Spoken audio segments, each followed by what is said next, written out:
Our narrative lectionary today takes us to the book of Exodus, chapter 16. We have made a giant leap since last week when Moses spoke with God at the burning bush, and Moses tried to convince God that he was not really the right guy to rescue the Hebrews from Egypt. But after a long conversation, it turns out that God did not make a mistake, and Moses was the guy. So now we find that we are in the wilderness with the Israelites. So we have skipped over the well-known stories of the 12 plagues, the dramatic escape from Egypt through the Red Sea, and now the Israelites are with Moses and Aaron and God, wandering in the wilderness. They have clean water, but are growing hungry for lack of food. And that is where we meet the Israelites this morning. I will be reading the first 18 verses of chapter 16. The whole Israelite community set out from Elim and came to the desert of Sin, which is between Elim and Sinai, on the 15th day of the second month after they had come out of Egypt. In the desert, the whole community grumbled against Moses and Aaron. The Israelites said to them, "If only we had died by the Lord's hand in Egypt. There we sat around pots of meat and ate all the food we wanted, but you have brought us out into this desert to starve this entire assembly to death."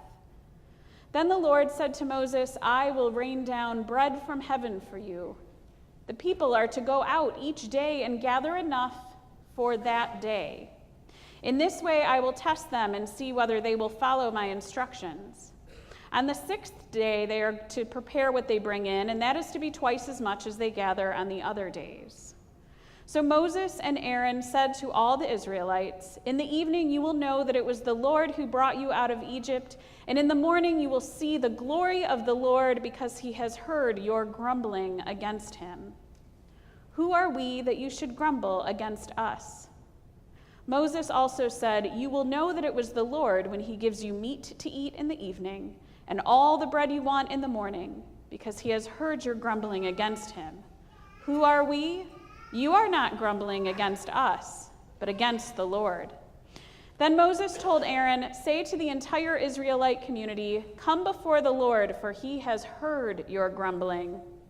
While Aaron was speaking to the whole Israelite community, they looked toward the desert, and there was the glory of the Lord appearing in the cloud.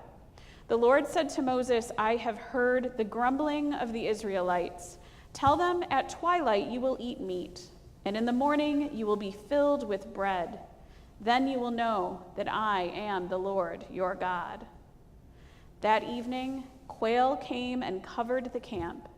And in the morning there was a layer of dew around the camp. When the dew was gone, thin flakes like frost on the ground appeared on the desert floor. When the Israelites saw it, they said to each other, "What is it?" For they did not know what it was. Moses said to them, "It is the bread the Lord has given you to eat. This is what the Lord has commanded. Everyone is to gather as much as they need. Take an omer for each person you have in your tent." The Israelites did as they were told. Some gathered much, some little. And when they measured it by the omer, the one who gathered much did not have too much, and the one who gathered little did not have too little. Everyone had gathered just as much as they needed. When we read this in our campus ministry Bible study on Thursday evening, the first question I always ask the students is, "What struck you about this passage?" And Aaron, the student who had read this passage to us, said, "Well, it strikes me that I had to say the word grumbling a lot." The grumbling Israelites. The grumbling, complaining, murmuring, don't know what's good for them, thankless, selfish Israelites is how the response to this passage usually goes. Just over a month after being rescued from slavery by God, they're complaining about no food? How could this be? They're pretty lucky God provided for them with all of the whining they were doing.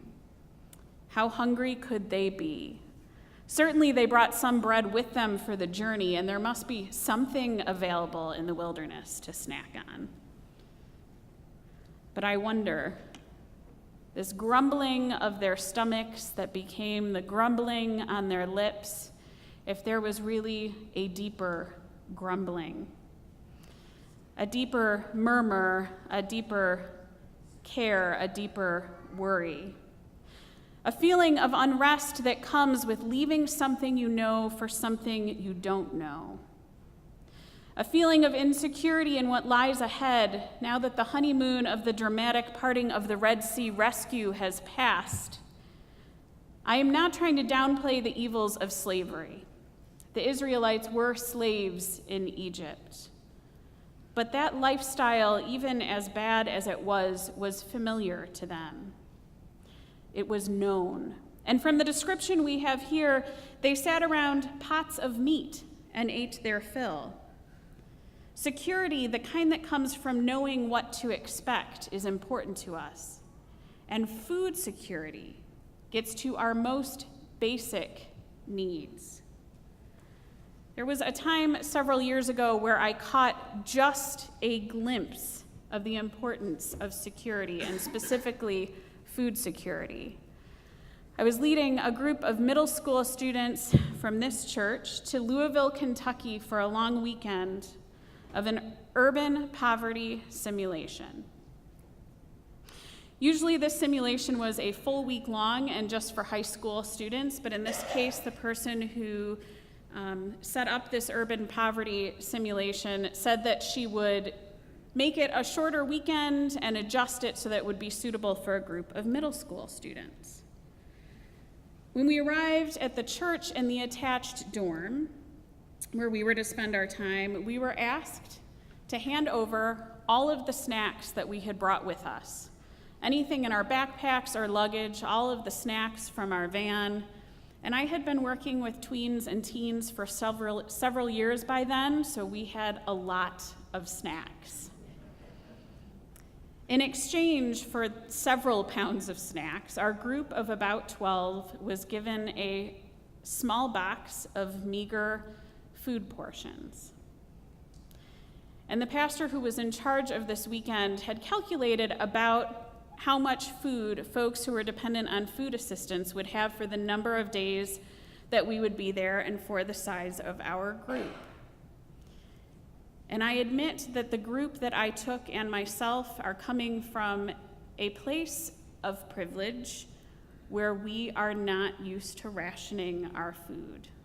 And I don't mean for this experience to say that we know exactly what it is like to go without. This was just a glimpse.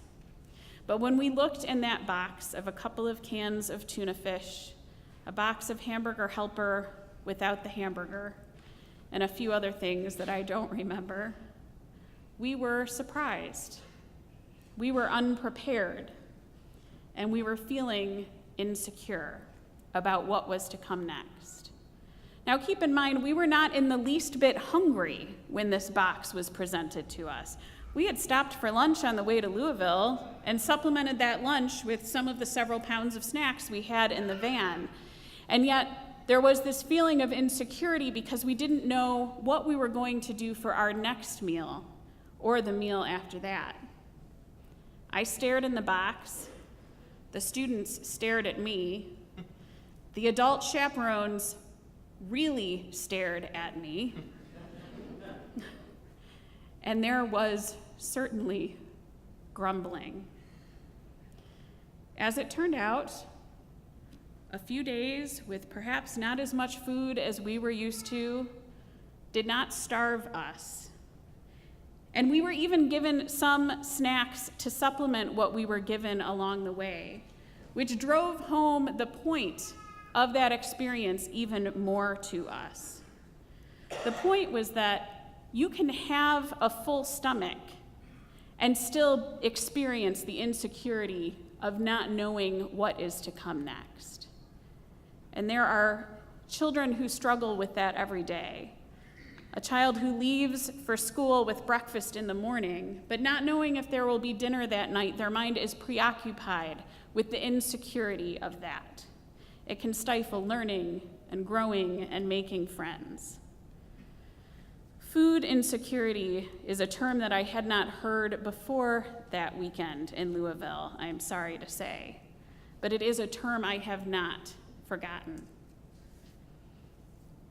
The Israelites of our story are refugees. They are fleeing a place of political oppression and persecution and brutality, leaving what they know for what they don't know, in hopes that it will be better. Now, granted, God is with them, and I don't want to belittle the importance of that, but the unknown is the unknown. And they wanted to feel secure. And security for us is often having enough. Enough or more of what we need to feel secure. And God has a miraculous solution. God provides for the Israelites quail every evening so they have meat. Meat, something the Israelites remember as bringing a measure of comfort even in captivity. And God provides the Israelites with this dusting of what is to be known as manna every morning, so they have delicious bread to eat during the day. And each person is given just enough, each day and each evening. They are commanded not to store the food or it will go bad, but just to gather enough. No excess, just enough. The idea of enough is something that has been on my mind lately as part of what I've been doing with my extra time since finishing seminary is cleaning out my house. When I cleaned out our kids' bedrooms and several closets over the summer and into the fall, we have either thrown out, prepared to sell, or donated probably 20 bags of extra. Just stuff that we don't have any use for anymore. Just this last week, I cleaned out my refrigerator and threw out food without thinking about it a great deal. Things that looked questionable, items where I wasn't quite sure of the expiration date, they went in the trash. And so this idea of enough persists.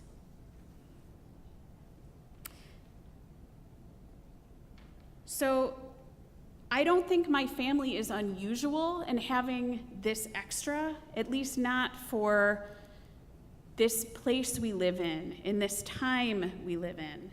And I think it's not that we were hungry when we went grocery shopping and bought more than we needed. We weren't cold and naked when we bought the clothes that we would later just donate because we don't need them anymore. And so I've gotten to a place where I think perhaps peace of mind, security, comes from having more than we need. And then that quickly turns to beginning to think that peace of mind should be a luxury. It should not.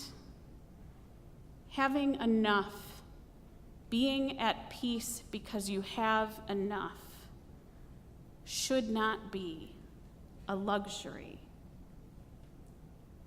Going back to that urban poverty simulation, what made that exercise bearable, and granted, this was just for 3 days, so I don't mean to overstate its impact.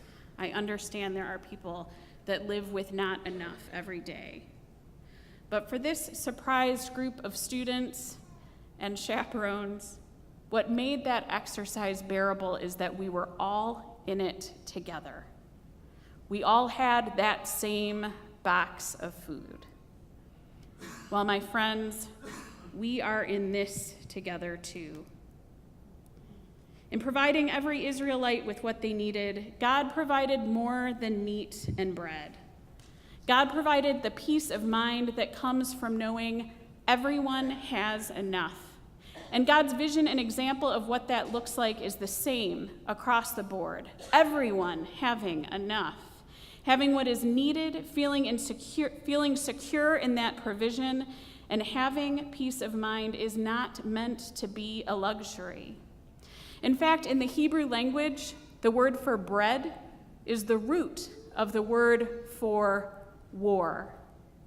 There is this understanding that without enough to eat, there is anxiety, and with that anxiety and stress can come unrest, and with that unrest can come violence. We feel threatened when we don't have our basic needs cared for. And this is why the story of God's provision is so brilliant. God provides, yes, but God does not provide provisions tossed into a crowd. God provides what each person needs equally, so everyone feels cared for and secure, bringing not just food, but security and peace. But I have to take a detour here to acknowledge a big, sad, ugly elephant in the room. Violence that comes seemingly senselessly, not out of need, not out of feeling threatened, not out of a lack of basic care, but violence that comes senselessly like it did in Las Vegas this week. 59 dead and 500 injured at the hands of a gunman who was wealthy and white and male, not exactly part of an oppressed minority, and armed with nearly 24 firearms and plenty of ammunition. So I can stand here and make a link between a lack of bread, food, comfort, basic needs, and unrest that leads to anger. But there is violence for all kinds of reasons, and not all of it has an explanation. I recognize that. The Las Vegas gunman, like other gunmen before him, defies explanation. There is a difference between the unrest that arises out of fearing that one will not have enough and the inexplicable emotions that go into the kind of senseless violence this country saw once again last week. I cannot make sense of it, and part of me doesn't want it to make sense. Because labeling that kind of mass shooting violence as senseless helps me keep it at arm's length. Label it as an outlier, the exception, the almost unheard of event, even though that doesn't seem to be the case anymore. But in the face of the Las Vegas shooting and the deaths and injuries and families reeling, there is a measure of comfort in this story, knowing that God provides for people who cry out, just as God did provide for the Israelites in the wilderness. God does hear cries. God does respond. Yet to tie the story up in a neat bow of God provides seems that it thumbs our nose a bit at those for whom enough is not a reality. We are closing our eyes to children whose bellies ache from hunger, to refugee mothers who are rationing water for thirsty mouths, to the people of Puerto Rico who are dying as they wait on some kind of help. But we can begin to recognize now that if we are people with enough, more than enough, God provides us to participate and to recognize ways that we can help with God's vision for distribution, for peace of mind, for enough for all of God's children. So this story of manna and quail from God, that this is so often read and looked at as a way to point out the grumbling of the Israelites, or to smile and say, God provides. We can see that God provides us with a way to act and a way to participate, to a place to recognize that enough should be enough for all people, that enough is not a luxury for one skin color. Enough is enough not just for people of one nation, not just for legal residents, not just for people of one income level or one sexuality or one family structure. God's vision is that enough is enough for everyone, and that is the hope that we are to live into, the hope that we find in the bread of life, Jesus Christ.